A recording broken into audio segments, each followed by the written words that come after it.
Hello friends, welcome to our channel. ఇక big boss చూడాలంటే నాకైతే పిచ్చ బోర్ వస్తుందండి. ఈ 2 రోజుల నుంచి బిగ్ బాస్ అసలు ఇంట్రెస్టే రావట్లేదు.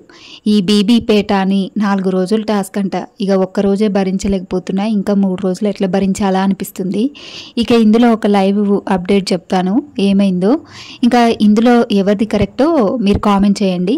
ఇక జాగ్రత్తగా వినండి చివరి వరకు. ఈరోజు ఏమైందంటే ఈ ధమాకా కిక్ అనే టాస్క్ అయితే జరుగుతుంది. ఆ టాస్క్ మధ్యలో అమౌంట్ వస్తాయి. ఇంకా ఆ అమౌంట్ తీసుకోవడానికి నిఖిల్ పోయి నిఖిల్ స్టోర్ రూమ్లోనే దొంగతనం చేసేస్తాడు. అంటే ఆ డబ్బును తీసేసుకుంటాడు.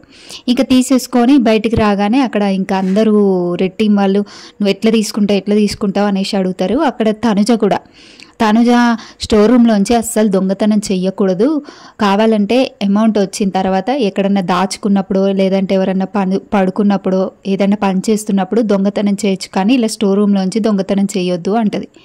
మరి నిన్న ఈమె చేసింది ఏందో అర్థం కాలేదు.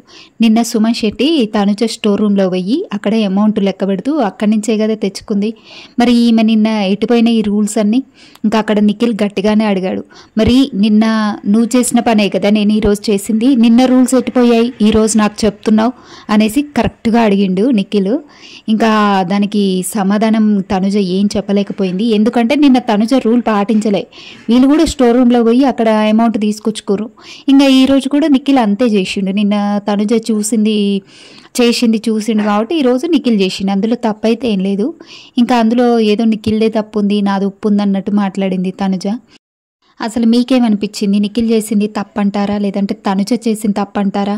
మీకు ఎవరి గేమ్ నచ్చుతుందో ఒకసారి కామెంట్ చేయండి. నేను కూడా ఎవరిది తప్పు ఎవరిది ఒప్పో తెలుసుకుంటాను.